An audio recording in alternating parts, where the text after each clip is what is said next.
시청자 여러분 안녕하십니까? 김동수입니다. 이번 주택임대차 보호법 개정 시행으로 계약갱신 청구제와 전월세 상환제로 집주인과 세입자들의 갈등이 깊어지고 있습니다. 세입자는 계약 만료를 앞두고 집주인에게 계약을 한번 갱신 요구를 하게 되면 결과적으로 4년 동안 전세를 살 수 있게 되는데요. 지금 집주인과 세입자 간의 괴리감으로 전세 품귀 현상까지 빚어지고 있는 상황입니다. 집주인이 계약 갱신에 응하면서 전세를 조건부 전세입니다. 바꾸자고 만약에 집주인으로부터 요구가 들어온다면 임차인들은 월세를 어느 정도 내어야 할지 몰라서 세입자들이 상당히 당황하는 경우가 많습니다. 즉 계약을 갱신하면서 전세를 월세로 혹은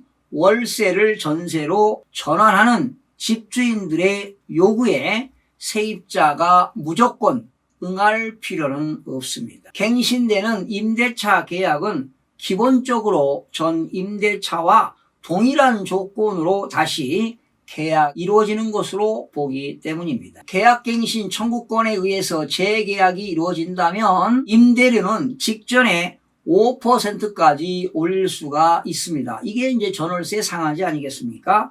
그러나 묵시적인 갱신은 자동으로 연장이 됩니다. 즉 집주인이 사전에 계약갱신을 하지 않겠다는 의사를 표시하지 않으면 임대차 계약 만료 1개월 이내는 묵시적 갱신으로 보고 계약이 자동 연장되고 임대료도 올릴 수가 없습니다. 집주인이 전세를 반전세로 요구하면 세입자가 전월세 전환율을 적용해서 적정한 월세 수준을 직접 계산해 보는 것도 손해를 보지 않는 방법이 될 수가 있습니다. 계약기간 만기가 올해 12월 10일 이후부터 내년 초에 걸쳐 있다면 계약갱신 청구권 행사를 서두르는 것이 좋습니다. 12월 10일을 기점으로 계약갱신 청구권 행사 기간이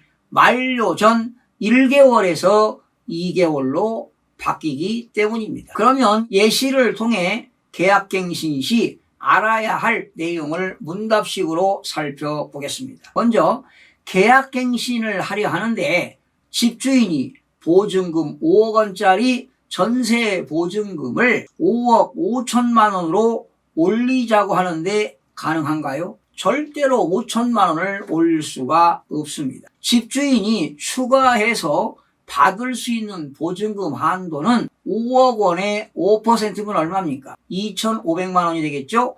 즉 갱신된 계약의 보증금은 5억에 5%에 해당하는 2,500만 원을 더해서 5억 2,500만 원을 넘을 수가 없습니다. 집주인이 계약을 갱신해주는 조건으로 전세를 반전세로 바꾸자고 요구하는데 거부할 수 있나 이런 질문인데요. 당연히 세입자가 싫으면 집주인에게 거부할 수도 있고요. 전세를 고수하면 되는 것입니다. 그러나 이제 계약갱신할 때 바로 전세금 5억이라면 5%에 해당하는 2,500만 원만 올리면 되겠죠. 전세를 반전세로 바꾸기로 이제 세입자가 동의를 했는데 집주인이 보증금 5억 원의 전세를 보증금 1억 원에 월세 200만 원으로 바꾸자고 요구하는데 응해도 되는가? 응하지 않아도 될 수 있습니다. 그러나 세입자가 만약에 응한다면은 과연 보증금 5억이지만 보증금 1억에 집세 과연 200만 원을 줘야 되는가 하는 문제점인데요. 전월세 전환율을 이용해서 적정한 월세 수준을 계산해 봐야 되는데요. 전월세 전환율은 전세를 월세로 전환하는 비율인데요. 주택임대차 보호법에서는 한국은행의 기준금리 플러스 3.5%로 되어 있습니다. 현재 우리나라 한국은행의 기준금리가 0.5%이기 때문에 전월세 전환율은 0.5% 플러스 3.5%니까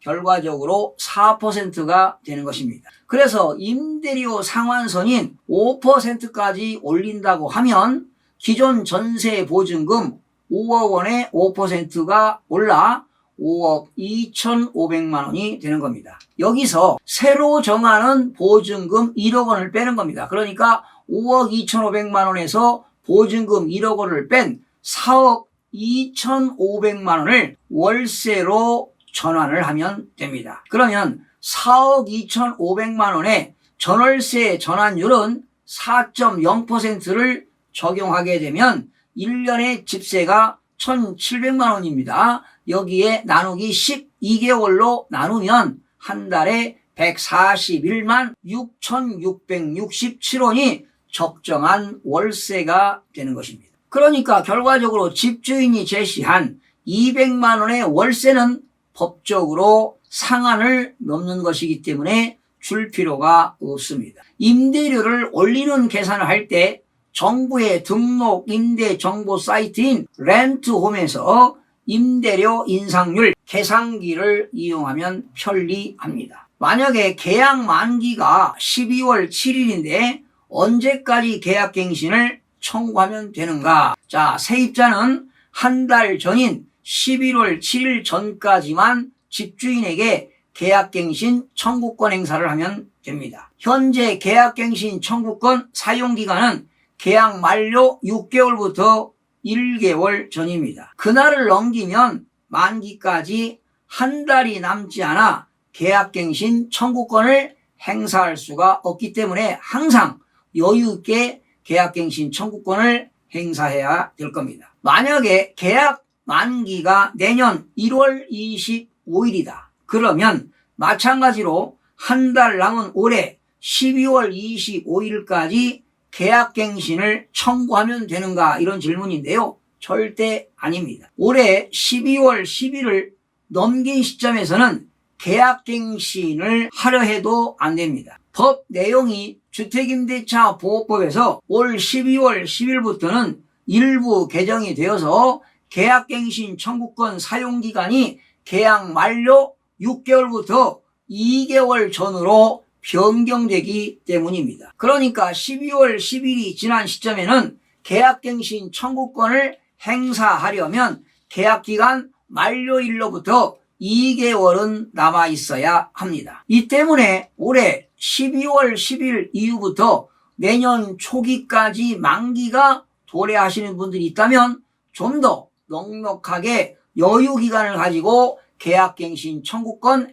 행사하는 것이 좋습니다. 계약 만기일까지 6개월 이하로 남은 시점부터 계약갱신을 청구할 수 있습니다. 계약을 갱신하면 무조건 2년을 다 채워야 하는가 하는 겁니다. 전혀 그렇지 않습니다. 세입자는 언제든지 임대인에게 계약 해지 통지를 할 수 있습니다. 단 집주인이 통지받은 지 3개월이 지나야 통지의 효력이 발생하기 때문에 세입자는 3개월의 여유를 가지고 통보하면 됩니다. 세입자가 갑자기 바로 나간다면 3개월치 월세를 내야 한다는 것도 알아두시기 바랍니다. 이번 임대차 3법으로 반전세나 월세 전환이 빨라지고 있는가 하는 질문인데요. 아무래도 전세제도가 많이 변할 것으로 봅니다.